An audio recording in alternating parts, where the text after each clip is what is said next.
दिवाळीचा गोड गोड पदार्थ खाऊन कंटाळा आला असेल तर आज मी तुमच्याबरोबर मालवणी पद्धतीची कोळंबीची थाळी याची रेसिपी शेअर करणार आहे। ह्याच्यात विविध प्रकारचे कोळंबीचे प्रकार मी दाखवलेले आहेत, तर रेसिपी शेवटपर्यंत नक्की बघा। नमस्कार, मी उर्वी सावंत पंगत तुमच्या आमचीमध्ये तुमच्या सगळ्यांचं खूप खूप स्वागत करत आहे। आता सुरुवातीला इथे आपण कोळंबी फ्रायसाठी मी 10 ते 12 अशा मोठ्या कोळंब्या घेतल्या। त्याच्या आतमधला काळा धागा काढून आपण तो स्वच्छ धुवून घ्यायचा। आता इथे मी 1 मोठा चमचा आलं, लसूण, कोथिंबीर आणि मिरचीची पेस्ट घेतली आहे।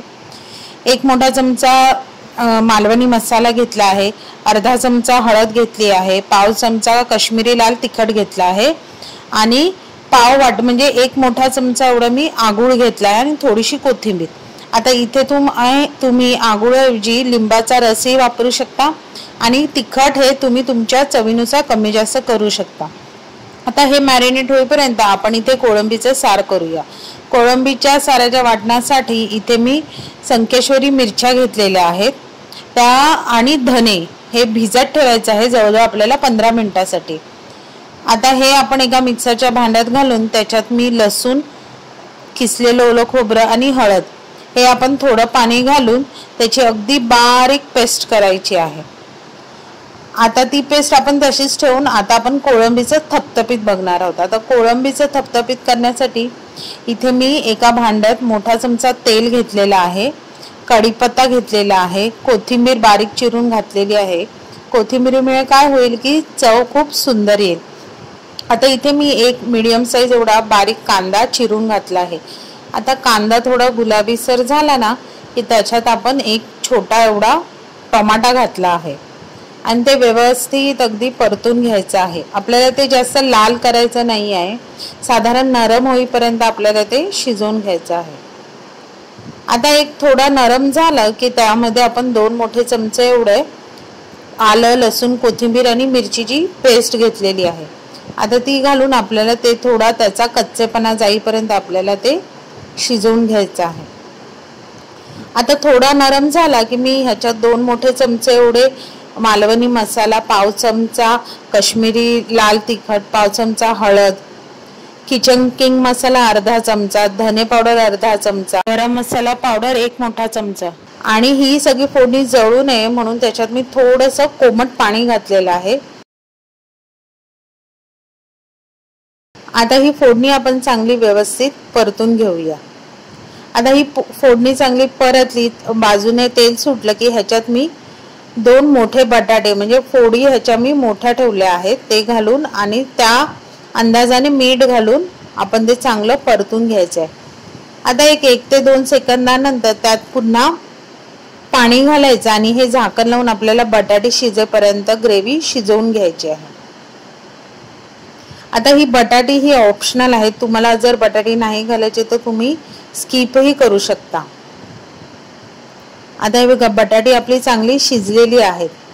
आता बटाटी शिजली की ह्यात मी कोळंबी घेतल्या आहेत। ह्या मी छोटा कोळंबीचा इथे वापर केला आहे, जवळजवळ 1 छोटी वाटी एवढी मी कोळंबी घेतलेली आहे। आता ह्या कोळंबी ऍड केल्यानंतर आपण मालवणी वाटण जे असतं आपलं कांदा खोबऱ्याचं ते घालून व्यवस्थित मिश्रण अगदी ढवळून घ्यायचं आहे। आता बटाटे शिजल्यावरच आपल्याला कोळंबी ऍड करायची आहे, कारण कोळंबी शिजायला जास्त वेळ लागत नाही। आता इथे मी मस्त अगदी आंबटपणा येण्यासाठी 2 ते 3 कोकम घातलेले आहेत। कोकम घालून आपण त्याला पुन्हा एकदा 5 ते 7 मिनिटं चांगली उकळी आणायला द्यायची आहे। ही पद्धतीचं वाटण कसं करायचं ह्याची मी लिंक डिस्क्रिप्शन बॉक्समध्ये दिली आहे, तर तुम्ही ती नक्की चेक करा। करूया कोळंबीचं सार। कोळंबीचं सार फोडणीला घालण्यासाठी इथे मी तेलामध्ये 4 ते 5 लसूण पाकळ्या, कढीपत्ता घालायचा आणि ती आपल्याला लसूण काय करायचे चांगली ब्राऊन होईपर्यंत आपल्याला ती शिजू द्यायची आहे। आणि आता हे मी जे आपण वाटलेलं जे मिक्सरमध्ये मिश्रण होतं ना त्याच्यात मी थोडंसं पाणी घालून त्याची कन्सिस्टन्सी ॲडजस्ट केली आहे। आता इथे तुम्ही बघू शकता लसूण चांगली लाल झालेली आहे। आता ही लसूण लाल झाल्यावरच आपण त्याच्यात हिंग घालायचा, कारण वाटण घातल्या घातल्या आपण झाकण लावून ते चांगलं शिजू द्यायचं आहे। आता एक ते 2 सेकंदानंतर तुम्ही बघू शकता त्याला उकळी फुटायला सुरुवात झाली आहे। आता त्याच्यात चवीनुसार मीठ आणि कोकम घालून त्याला चांगली उकळी आणायला द्यायची आहे। जवळजवळ 10 ते 15 मिनिटं हे सार आपल्याला चांगलं उकळलं गेलं पाहिजे, कारण त्याच्यात खोबरं लसूण याचं चांगलं ते शिजलं गेलं पाहिजे। आता 10 ते 15 मिनिटांनंतर सार चांगलं उकळल्यावर त्याच्यात मी अर्धी छोटी वाटी एवढी बारीक कोळंबी घेतली आहे, ती घालायची आणि पुन्हा 5 ते 7 मिनिटं त्याला चांगलं उकळू द्यायचं आहे। आता अशा प्रकारे आपलं सार तयार झालेलं आहे। आता आपण कोळंबीचं सुक्का बघणार आहोत, म्हणजेच हिरव्या मिरचीतला। आता ते करण्यासाठी इथे मोठा चमचा तेल घेतला आहे, त्याच्यात कढीपत्ता, हिरव्या मिरच्या, हे तुम्ही तुमच्या तिखटानुसार घ्यायचंय, कोथिंबीर, हिंग, हे सगळं घालून व्यवस्थित आपल्याला हे मिक्स करून घ्यायचं आहे। आता साधारण मिरची नरम होईपर्यंत आपल्याला हे शिजवून घ्यायचं आहे। आता त्याच्यात मी लसणाचा वापर केलेला नाही, हे मी किसलेलं किंवा बारीक चिरलेलं आलं, ह्याचाच मेन ह्या रेसिपीमध्ये स्वाद आहे। आता हे मी जवळजवळ 3 ते 4 चमचे एवढं मी किसलेलं किंवा बारीक चिरून घेतलेलं आलं घालायचं आहे। आलं साधारण परतलं की आपण त्याच्यात जवळजवळ 3 ते 4 असे मोठे बारीक चिरलेले कांदे आहेत, ते मी ह्यामध्ये घातले आहेत। आता कांदे शिजण्यासाठी मी ह्याच्यात थोडंसं मीठ घातलं आहे।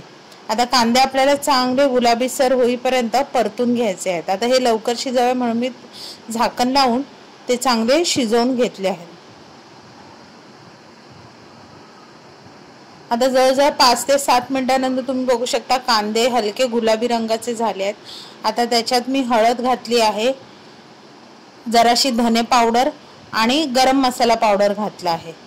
आता हे सगळं पुन्हा आपल्याला झाकण लावून तेल सुटेपर्यंत शिजवून घ्यायचं आहे। ही कांदा खाली लागू नये म्हणून मी थोडंसं पाणी शिंपडलेलं आहे आणि पुन्हा त्याला झाकण लावून आपण शिजवून घ्यायचं आहे।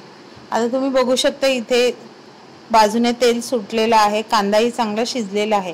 आता ह्याच्यात आपण कोळंबी ऍड करायची आहे आणि कोळंबी ऍड करून व्यवस्थित चांगलं ढवळून घ्यायचं आहे। आता कोळंबी ऍड केल्यानंतर थोड्या वेळाने आपण त्याच्यात आंबटपणासाठी कोकम आणि चवीपुरतं मीठ घालताना मात्र काळजी घ्यायची, कारण आपण सुरुवातीलाही थोडं मीठ घातलेलं आहे। आता हे मीठ घालून आणि कोकम घालून व्यवस्थित सगळं परतून घ्यायचं आहे आणि पुन्हा काय करायचं, झाकण लावून त्याला 5 ते 7 मिनिटं चांगली वाफ आणायला द्यायची आहे।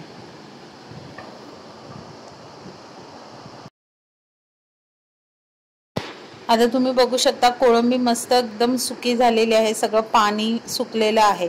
आता शेवटी आपण त्याच्यात कोथिंबीर घालायची आणि गॅस बंद करायचा आणि आपली ही कोळंबीचं हिरव्या मिरचीतलं सुक्कं तयार झालेलं आहे।